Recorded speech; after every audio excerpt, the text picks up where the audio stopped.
Communicate to their public about environmental and cultural topics.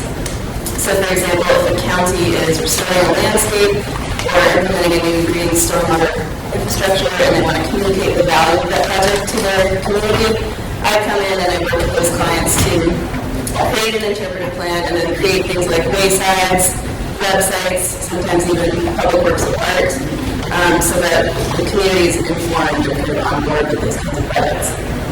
So in this workshop, I'm going to lead you through an interpretive planning and design exercise.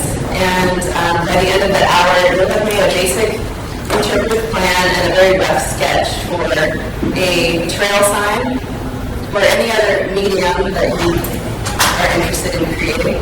Sculpture, podcast, but I think most of us will probably do trail signs that interpret the unique feature of your site to a unique audience. And I wanted to ask, when you all think about interpretation, what's the main thing that comes to mind? Story. Story? Education. Education? Historic photos. Historic photos? Survivability of the site. Yeah. Really withstand the changes of time. Okay, those are really good. Nature? Great, that's really good. So what we sort of anticipated here when my team and I put this together was signage, because that's one of the main things that potential clients request from us. And signs are a really great tool. They're really easy for everybody to picture. They're easy to budget for.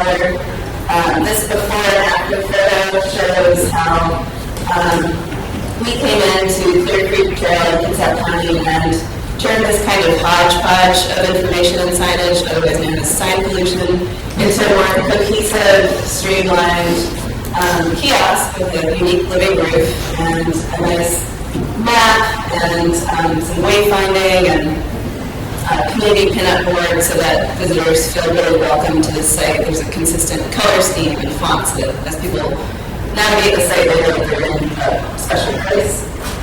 So signage can be really successful and serve a lot of really good purposes. But interpretation can take a lot of different forms. So signage, kiosks, waysides, yes, and also maps. So here's a map that we created for Clear Creek. But it can also be in-person programs like you might go to at a national park. It can be digital content like websites or story maps that might be linked to waysides with a QR code. It can even be things like sculptures or other kinds of public works of art. And I wanted to point out that the field of interpretation has been a thing, so people have studied interpretation since about the 1940s or 50s. So Freeman Tilden is often thought of as the father of interpretation. He worked with the National Park Service in the 50s and wrote an important book called Interpreting Our Heritage, which has this lovely quote. So through interpretation, understanding. Through understanding, appreciation. Through appreciation, protection. And he has these principles of interpretation that are still followed today. I won't go into all of them, but to me, some that are really interesting are this one about relate. So interpretation should relate to what's being displayed or what's in front of you as a visitor to a site. And visitors should be able to relate that interpretation to their own personal life experience.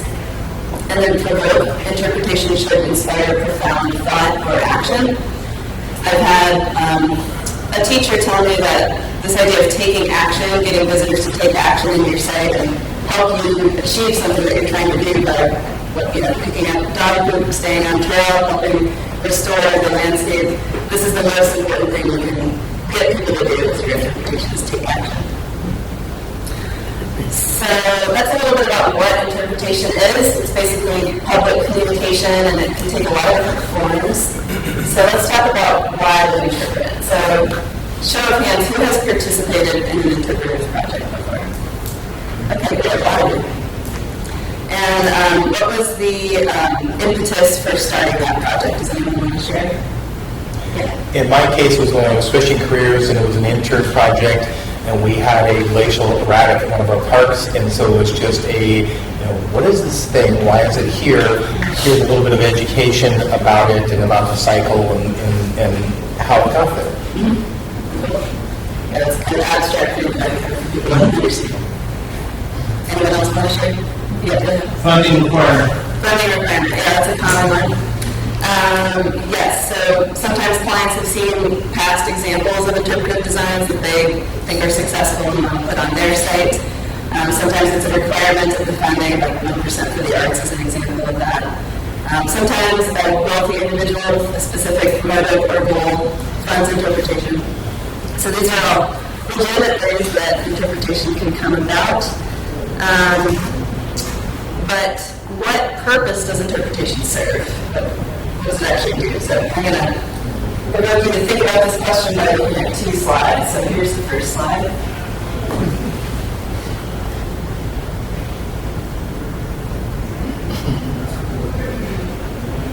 Here's the second.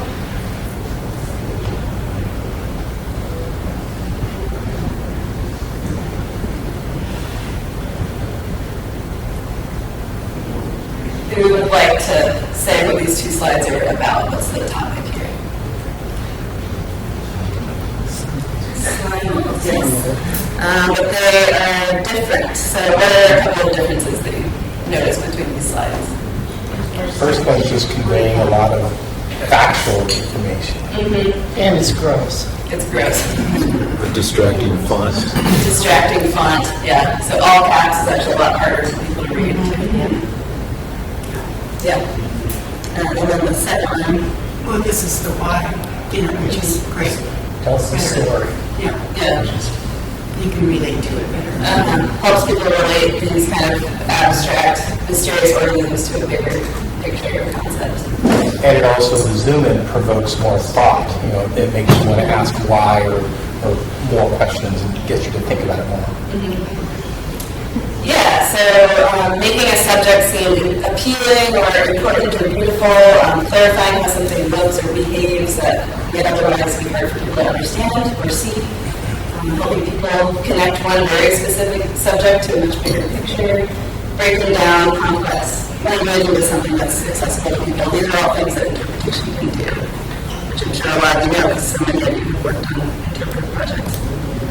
And so this process of interpretive planning that leads up to the design can be really extensive. You might think about lots of focus groups and public meetings and sticky notes and messy things that stress some people out. Or it can be really preliminary, what we're doing here today. So, but ultimately, the interpretive planning process is about clarifying what it is that your organization wants to achieve, who your audience is, and how you're going to best communicate your key messages to those people. and then what media best communicate those messages. So all of this thinking and planning comes before the actual design and fabrication of designs.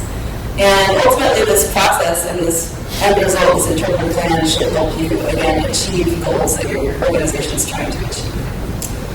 So this is kind of what we're doing today. This is from a similar workshop I led recently at a remote Lutheran village in the North Cascades called Holden Village. And Holden Village wants to communicate more about fire and the impacts of fire on the landscape there. So I worked with visitors to Holden to make a very basic interpretive plan. Yours is a little bit more complex. And some sketches for trail signage about fire at Holden Village. So at Watershed, we have over a decade of experience helping clients interpret their work and interpret their sites. And we've developed a really efficient process for creating interpretive designs. So when we go from a blank slate to a finished product, we use this 3-stage process to move designs forward. And we start by doing the interpretive planning process that I'm talking about, and that culminates in a 30% sketch of every interpretive element. And we use that sketch to have a conversation with our clients and make sure that we're on the right track with the voice and tone, the amount of content, just is the story seeming like it's being told in the right way. And based on the client feedback, we advance designs to about 60 or 70% complete. And at that point, as you can see, there's draft text in place, illustrations have been refined, there's a color palette, fonts have been selected. We have another conversation with the client, and maybe their other stakeholders, and ideally also their audience, their visitors. And then we advance designs again to 100% complete when we coordinate manufacturing. So these 3 steps are important for moving things forward, but we found that the 30% sketch is really a critical point. Because it represents alignment of understanding by project stakeholders. Again, they can say this is exactly what we're going for, or they can have more conversations about how it's not quite the right content and things need to be tweaked. You can also place these sketches as prototypes along a trail to make sure that the narrative is being told in a cohesive way. You can use it to apply for more educated grant funding and even get more do some fundraising. So sometimes it's a good fundraising tool. And so, again, this 30% sketch is kind of what we're working towards here today. So let's go ahead and make some interpretive plans. So in front of you, you should have a worksheet with a bunch of colorful trail marker looking things, and a blank 11 by 17 piece of paper, and a pen and a Sharpie. Does anyone need those things?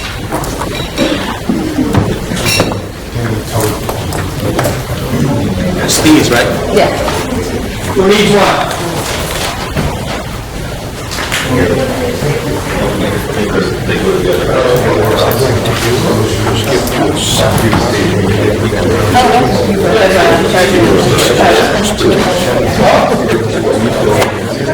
Just being supported.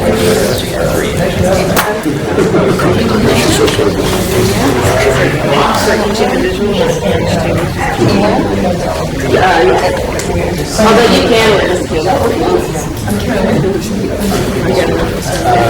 I got nothing. Excuse me? Yeah. Just confirm that it's okay by taking your picture. Yeah, it's okay. Thank you. This one.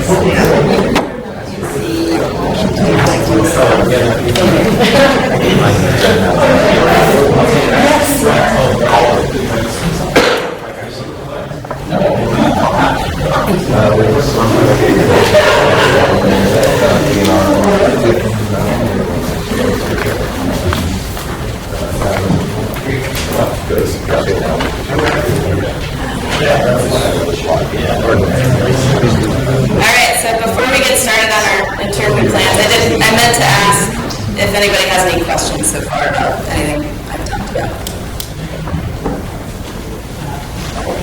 Oh, yeah. For the Clear Creek signage project you did you also develop a standard for that to use for more facilities or other That's a sites? good question. It was actually before my time. I joined the company a little over a year ago.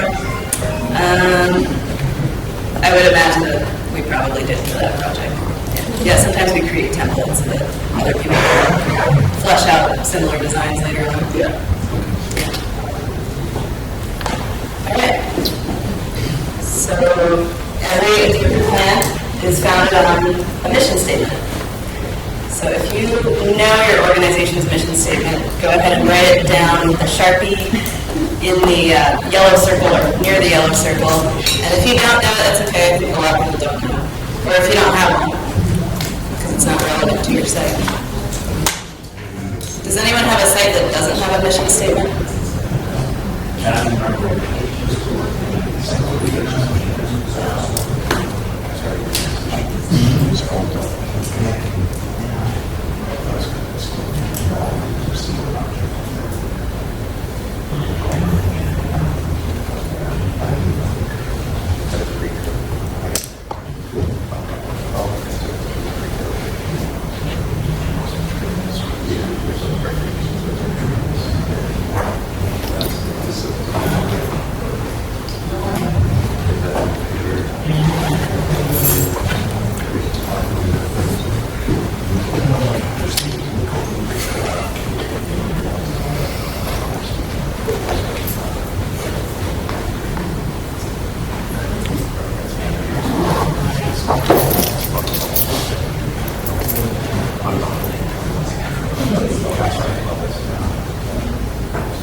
Alright, looks like most people are done writing, so just kind of keep that mission statement in mind as you develop your plan.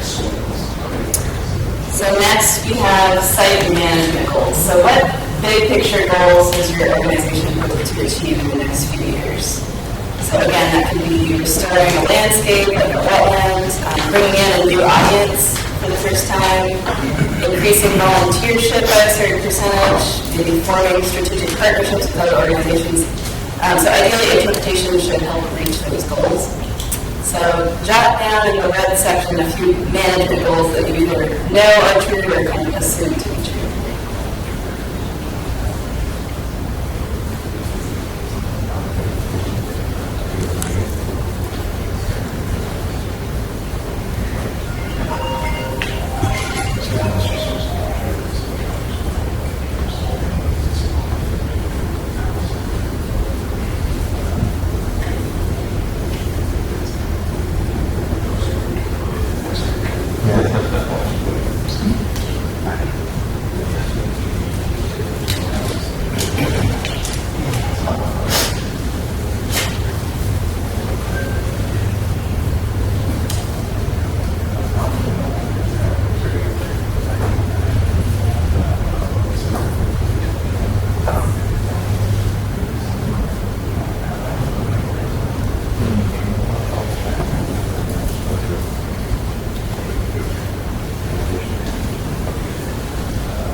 So again, as you keep moving through your plan, just kind of keep these goals in mind and think about how your interpretive design might prompt people to help you achieve these goals. All right, and then we have audience. So who visits your site and why do they come? So interpretation should be created not only for these people, but really ideally with these people. So community co-creation has become increasingly popular in museums in recent years. Like my background is in museum exhibition development and design, and it's becoming a big thing in that field. And obviously, you know, if your public is really truly involved in your process of developing and designing and even building interpretive projects, then they're going to feel really connected to your site and empowered to help you out. It can also be time-consuming and expensive and complicated, but it's becoming increasingly perceived as a best practice. So here's an example of a panel that we created for a very unique audience. So this panel is about stormwater pollution, and it was designed for preschoolers at a preschool at the University of Maryland. So the story here is that rain gardens can help filter runoff before it pollutes the Chesapeake Bay. And you can see how this audience, these 3-year-old children, really drove how we presented the content. So very few words, colorful illustrations that look kind of like a children's book. And there's a chalkboard in the center so teachers and kids can interact and talk about stormwater. And by the way, the illustration on the left is a 60% design for the final panel. And then here are 2 examples of audience descriptions. So these are from that Lutheran community in the North Cascades that I was talking about. So see how they're framed in terms of these people's motivations for coming to this site. So families with kids who are looking for a fun, meaningful vacation, or people of varying life experiences who find themselves in a time of transition and maybe want to meet other people who are in a time of transition or get some grounding. So that's kind of how you're going to frame your audience in your main section. So you're going to talk about them in terms of why they come to your site. But would anyone like to share an audience that you have in mind that you'd like to communicate with through your design? About like the mountain biking community. Okay. That's a good one. And what implication does their interests have how you might communicate with them? Like because they're in the mountain biking, how might you either design your sign or what language might you use? Very good question. They are kind of dictating what we put into our facilities as far as we have a more advanced mountain biking component in one of our parks that is used for more advanced people. So I don't know if it's specific to that as far as that specific use. I think you're getting more at specifically what would you do. Just how would you communicate? Like, yeah. And sometimes it's like just larger font for an older audience or very little words for 3-year-old kids. So it can be like a basic idea for how to communicate with them. So yeah, maybe you're talking to them about management that you've done on your site that allows them to use the trails in a sustainable way or something. Yeah.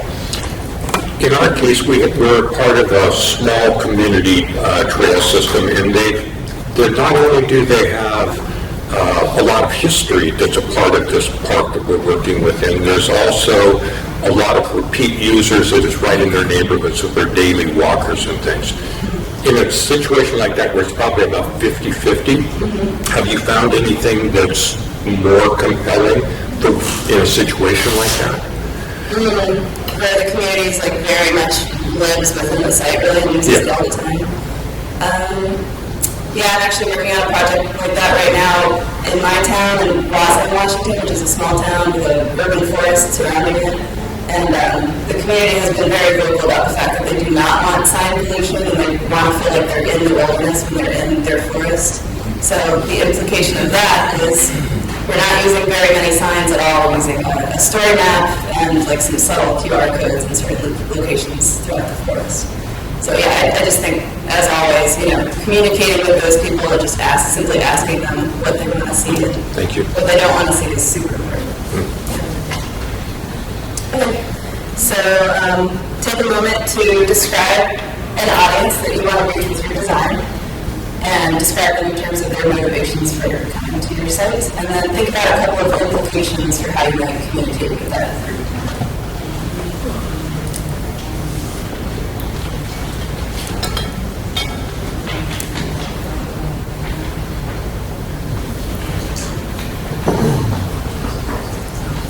The main people in the dog walk.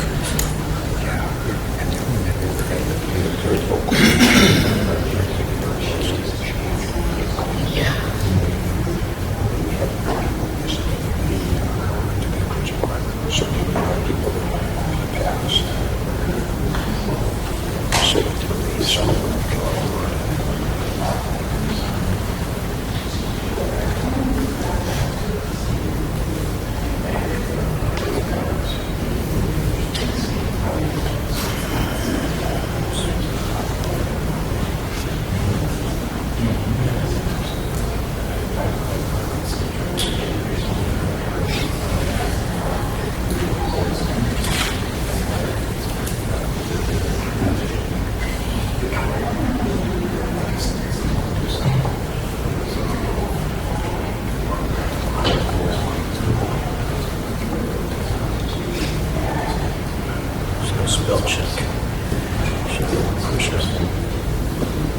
I spell something wrong?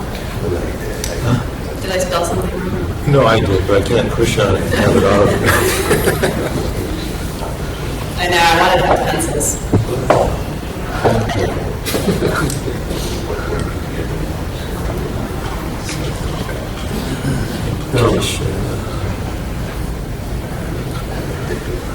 All right. We're on the home stretch. So moving on to story. So everybody knows what a good story is. Stories, when they're good, literally, trigger people's brains to stay engaged and want to learn more, and can even change people's behavior and get them to do something. So interpretation is essentially strategic storytelling, like somebody over here said earlier. And I'll show you an example of how a story played out in a panel that I've been working on recently. It's actually not installed quite yet.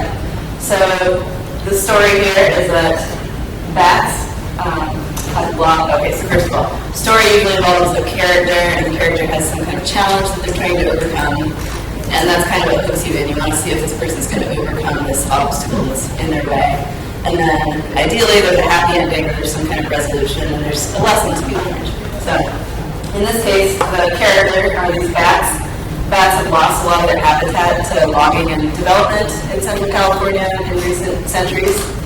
And so that's their challenge. And luckily, Mid-Peninsula Open Space District has come in and rehabilitated this 19th century mansion and turned it into bat habitat. So bats have a happy ending, and so do the people that visit this site, because as this panel explains, bats bring a lot of benefits, including eating tons of mosquitoes and helping plants grow their guano. So that's kind of a narrative arc that's good to try to follow. But for our purposes today, your story can be just very basic, just kind of a gist of a story. It can be an anecdote, an interesting statistic that you can see going on the sign, or really anything that kind of communicates a message that you want to communicate. First of all, so there's a blue section on the worksheet, and I'm going to have you just think about a few unique features on your site. Maybe that's like an old growth tree, or an interesting building, or a geologic feature. And then just jot down a little short description of what story could be told about that feature. And I want to just ask, does anyone want to share a feature that they are interested in talking about with their sign?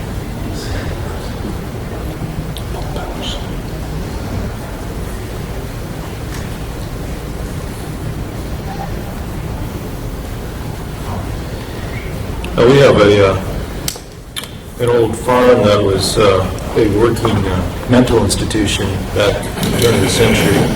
A lot of ruins of the buildings, and one in particular is a pump house that extracted water from a creek and distributed it for irrigation and other uses. It's something we've routed our trail to and are emphasizing it. So that's something we want to have an interpretive opportunity for. Yeah, nice.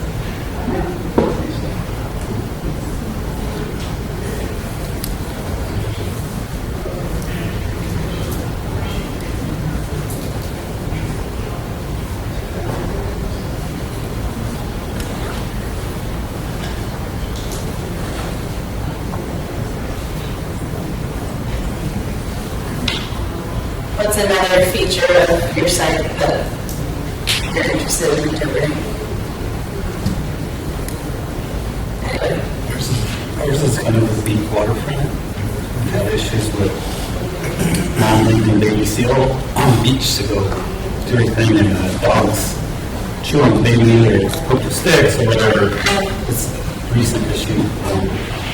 There's already kind of an interpretive sign, but it doesn't really portray a story. It just says don't touch them with the picture. I don't even know if that does it. Yeah, it's kind of a sad story.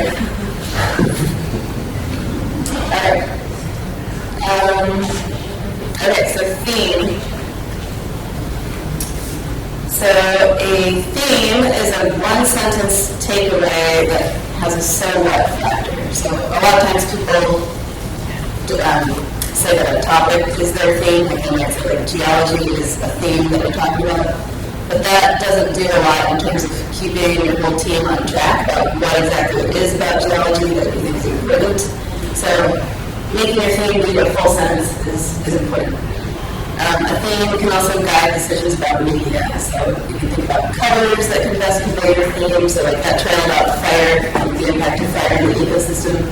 Maybe you choose a lot of red for your signage because you're talking about fire, or maybe you want people to feel like safe and comfortable with the idea of fire in the landscape, so you look for a softer color palette. So here's an example of a theme. So a healthy swamp, an example of a threatened ecosystem, provides many surprising benefits to humans. So this is a good theme because it's a clear sentence, and it importantly has a subject, an action, and a consequence or several factor. So the subject is a healthy swamp. Action is provides benefits, and then the reason people should care is because they, as humans, are being benefited by this threatened ecosystem. So the theme also sets boundaries on what we are talking about. So we're talking about swamps, not necessarily bogs or fens or other water features. And we're talking about benefits to humans and not necessarily benefits to animals. So here's another example. Forest management activities build forest resiliency, protecting surrounding communities and wildlife. But I would like to share the subject of this theme. Yeah, forest management activities and the action. Protecting. So the action, yes, build forest resiliency. And then why does that matter? Because communities and wildlife are being protected. So that's the formula. And I'll give you a couple minutes to fill in the blanks in the purple section to make your theme. So it's kind of structured like a Mad Lib. And I'll give you a minute to think about that, and then I'm going to ask you to share what you have so far with your neighbor and just see if they have any feedback for you. You said a subject, an action, and what else? And a consequence. So why does it matter?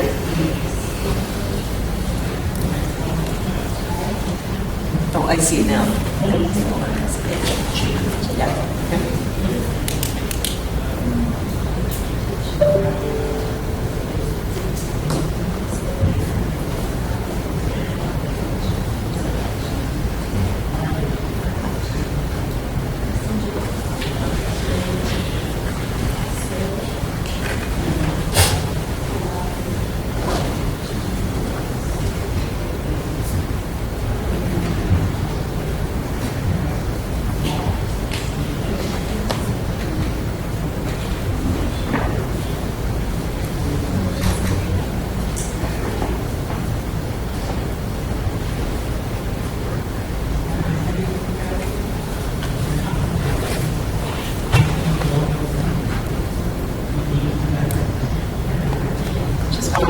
Sometimes it can take a museum team a year to come up with, or a big idea in museums. And then sometimes that's because they're working with their community to come up with a theme, but it can be a very challenging process. So if yours is really rough, that's okay.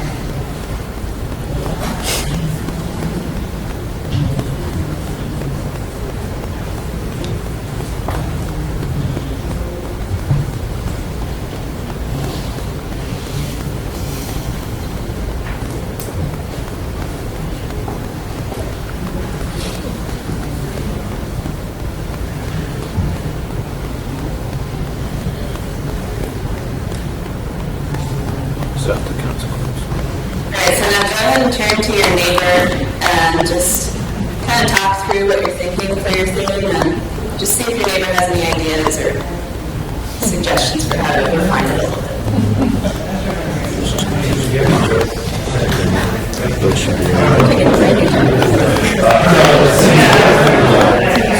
If there were,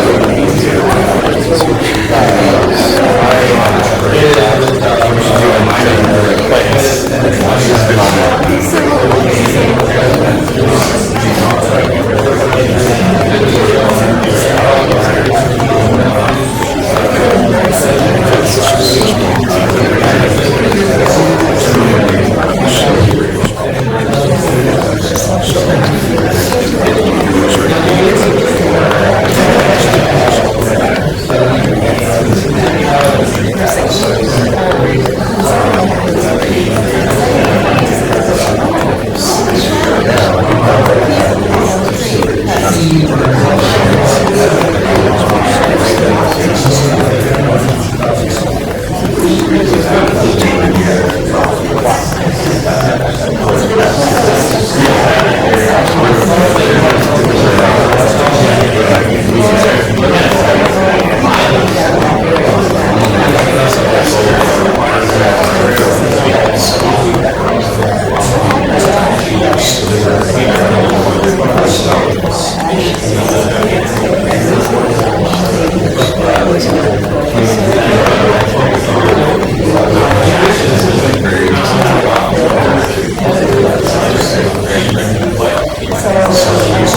mission statement that they came up with?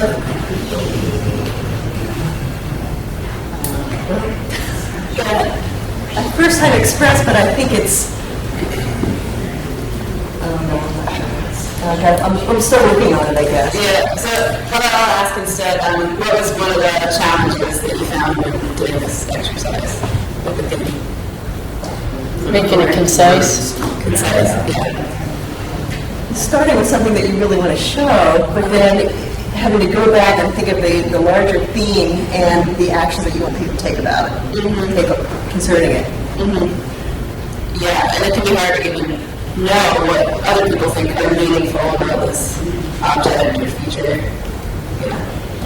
And also in a very short time, trying to be able to scope it so that it's a discrete enough story to tell with a sign rather than like a whole series. So my original idea of like, no, this is not going to work, I can see this, start scheduling it out, that's like, that's a whole series, too big, too broad. And maybe your theme is something that could apply to the whole entire site, or to a whole section.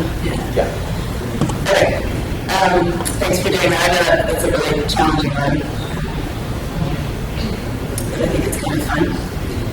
All right. Last piece of this interpretive plan. So, visitor goals. So what do you want your audience to get out of your design? So, I often think of this in terms of what are they going to think, what are they going to feel, and what are they going to do. And if people think, feel, and do things according to your plan, then not only is your interpretation succeeding, but it also makes it easier to get future funding because you can prove that you know what you're doing and you can, improve your visitors' experience on your site. So use that yellow section to just quickly brainstorm a few things that people will think, feel, and do in response to your design. Maybe just a minute to do that. So that's kind of what we put here. Yeah, and you might find that you've already kind of done certain aspects of this. So usually an interpretive planning process is not this linear. There's a lot of looping back and making sure, like, oh yeah, we're still following the mission in here. This story aligns with these think, feel, do's. So if you had a lot more time, that's kind of what you'd be doing, just kind of making sure it matches with each other.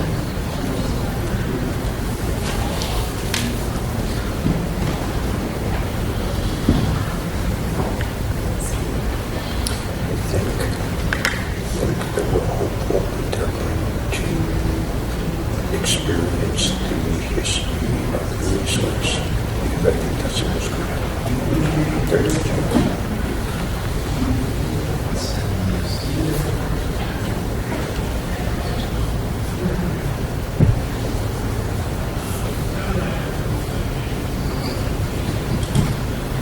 Would that be through?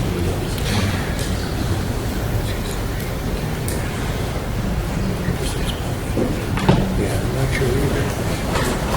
Who do they think to get to where they think? I think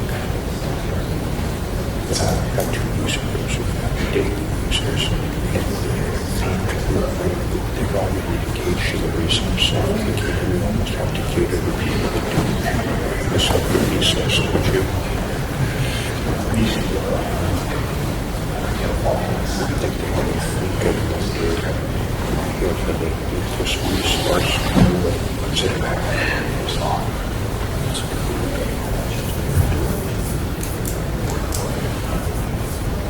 Alright, I'm going to move on. So congratulations, you've really your first interpretive plan. Has anyone worked on an interpretive plan before? Okay.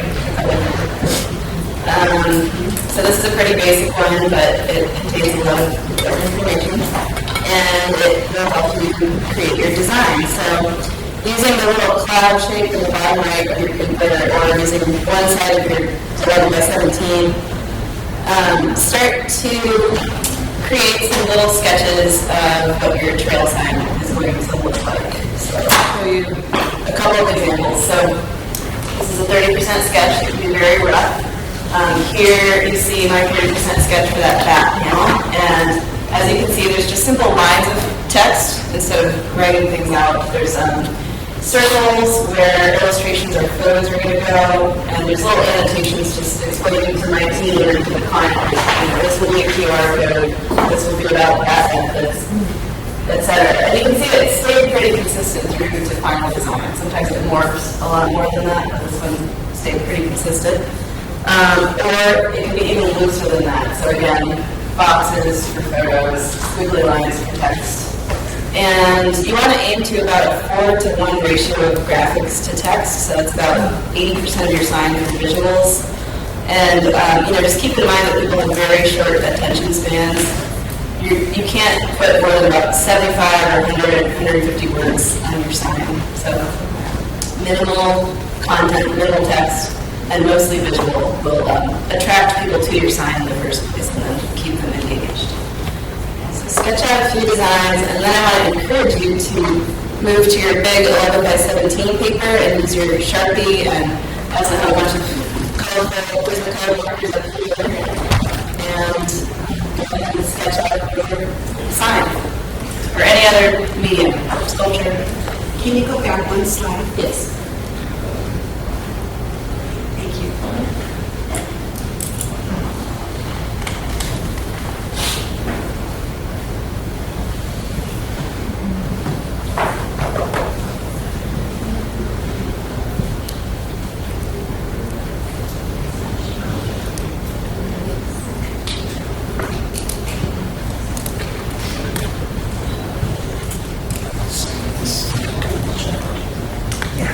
If anyone wants help with this, just raise your hand.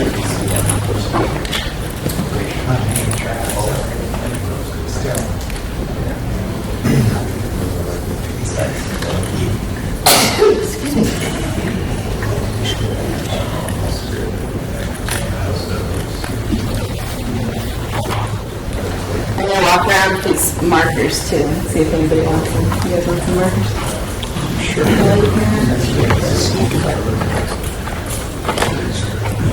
Some ends might be dry. Markers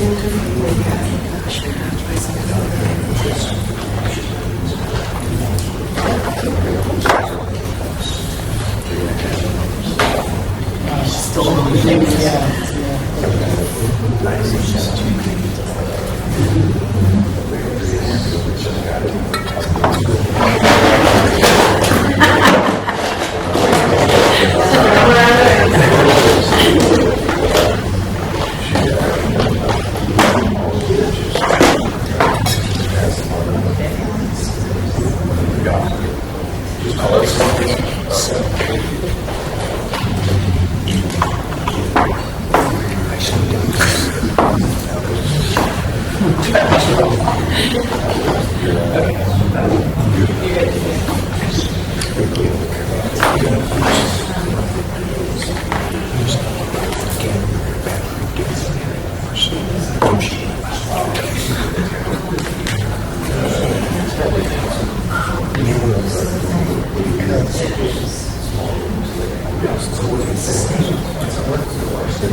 you.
Something needs to be.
Nobody talks to each other about that.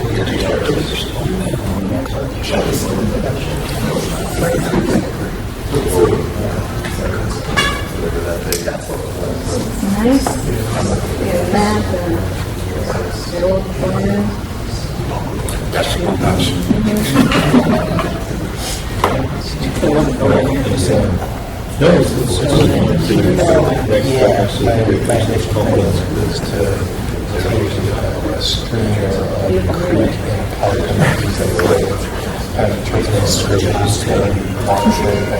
So now we move to the.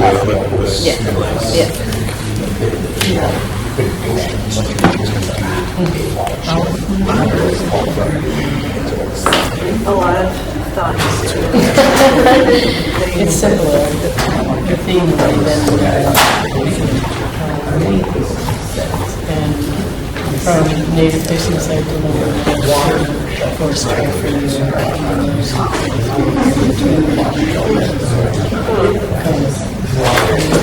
Yeah, that's really interesting. More about that slogan. Well, that's one of my favorite houses in the Evercox with the family. But they do the second one. Here's what we see now. This is just it's huge. It's so bad. But anyway, yeah. No, it's such a mess. I had to thin it down. You can see here. So then I switched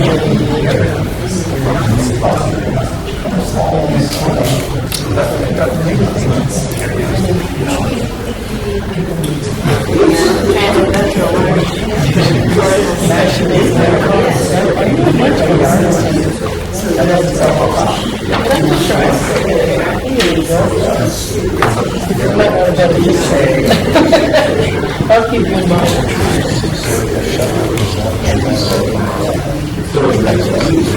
It might, yeah. And the thing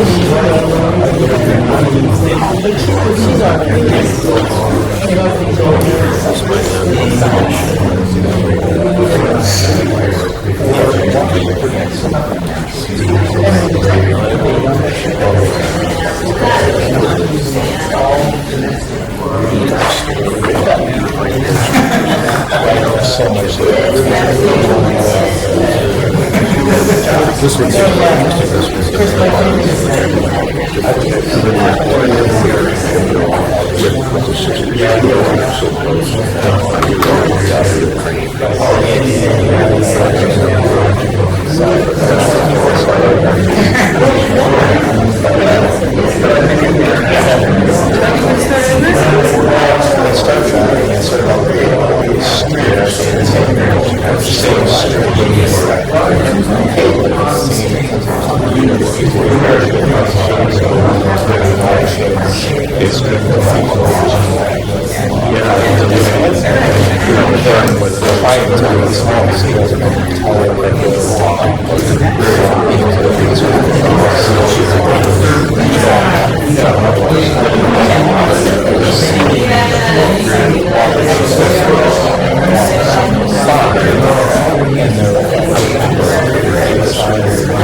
Let me think about this.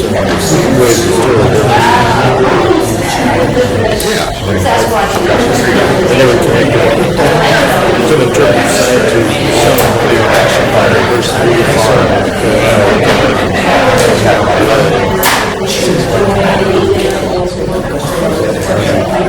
gearing it towards getting some result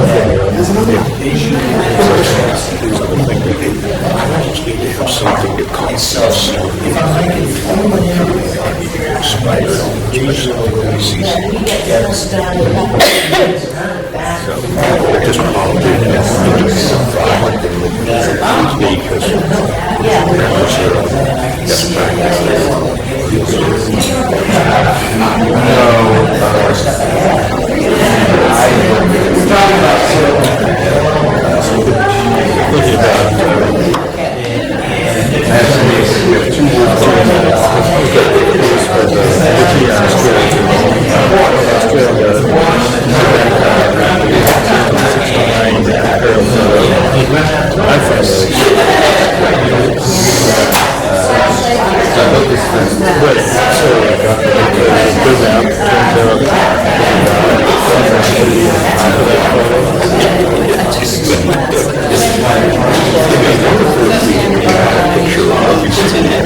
Just there was two buildings there,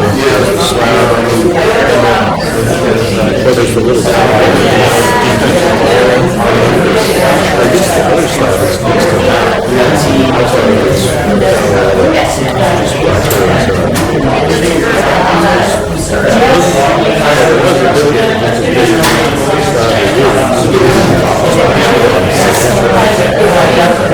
I'm sure a lot of trees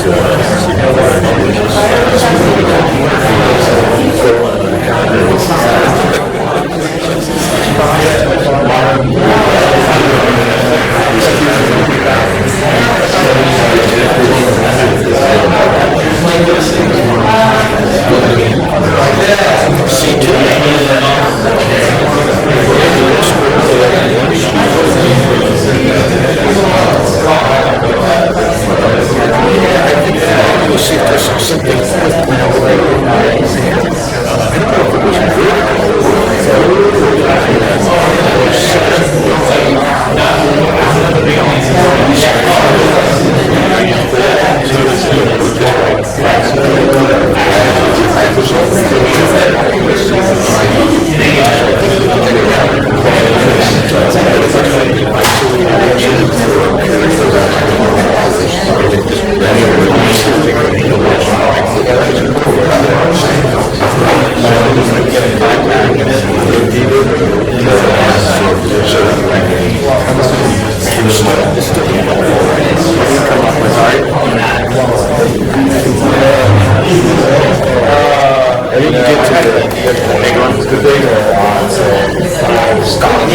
pretty challenged by working through this process, and that's why I thought about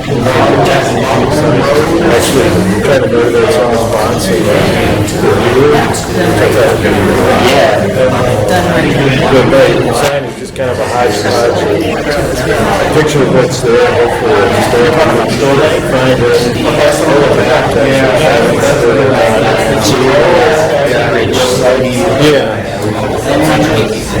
One of the guys out there was working on one for springboard notches.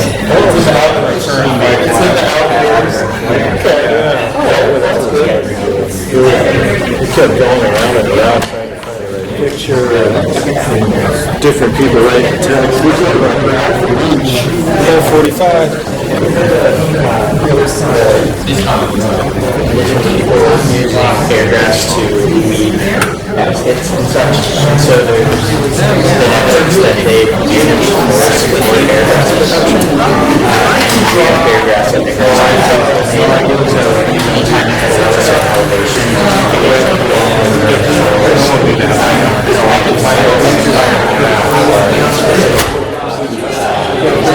sidelines that goes down. There's a wealth of knowledge. And so